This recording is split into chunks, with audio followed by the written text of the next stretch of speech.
The Wisdom of Father Brown by K Chesterton and narrated by Michael Ward. 1. The Absence of Mr. Glass. The consulting rooms of Dr. Orion Hood, the eminent criminologist and specialist in certain moral disorders, lay along the seafront at Scarborough, in a series of very large and well-lighted French windows, which showed the North Sea like one endless outer wall of blue-green marble.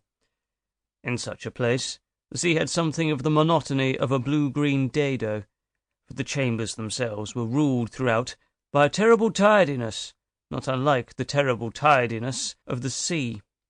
It must not be supposed that Dr. Hood's apartments excluded luxury, or even poetry. These things were there in their place, but one felt that they were never allowed out of their place. Luxury was there. There stood upon a special table 8 or 10 boxes of the best cigars, but they were built upon a plan so that the strongest were always nearest the wall, and the mildest nearest the window. A tantalus, containing 3 kinds of spirit, all of a liquor excellence, stood always on this table of luxury, but the fanciful have asserted that the whisky, brandy, and rum seemed always to stand at the same level. Poetry was there. The left-hand corner of the room was lined with as complete a set of English classics as the right hand could show of English and foreign physiologists. But if one took a volume of Chaucer or Shelley from that rank, its absence irritated the mind like a gap in a man's front teeth. One could not say the books were never read. Probably they were, but there was a sense of their being chained to their places, like the Bibles in the old churches. Dr. Hood treated his private bookshelf as if it were a public library, and if this strict scientific intangibility steeped even the shelves laden with lyrics and ballads, and the tables laden with drink and tobacco, it goes without saying that yet more of such heathen holiness protected the other shelves that held the specialist's library, and the other tables that sustained the frail and even fairy-like instruments of chemistry or mechanics.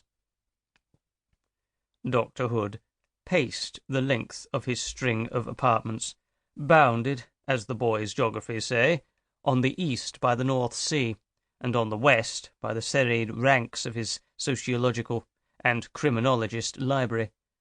He was clad in an artist's velvet, but with none of an artist's negligence.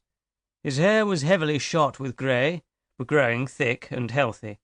His face was lean, but sanguine and expectant. Everything about him and his room indicated something at once rigid and restless, like that great northern sea by which, on pure principles of hygiene, he had built his home. Fate, being in a funny mood, pushed the door open, and introduced into those long, strict, sea-flanked apartments one who was perhaps the most startling opposite of them and their master. In answer to a curt but civil summons, the door opened inwards, and there shambled into the room a shapeless little figure, which seemed to find its own hat and umbrella as unmanageable as a mass of luggage. The umbrella was a black and prosaic bundle, long past repair. The hat was a broad, curved, black hat, clerical, but not common in England. The man was the very embodiment of all that is homely and helpless. The doctor regarded the newcomer with a restrained astonishment, not unlike that he would have shown if some huge but obviously harmless sea-beast had crawled into his room. The newcomer regarded the doctor with that beaming but breathless geniality which characterizes a corpulent charwoman who has just managed to stuff herself into an omnibus. It is a rich confusion of social self-congratulation and bodily disarray. His hat tumbled to the carpet. His heavy umbrella slipped between his knees with a thud.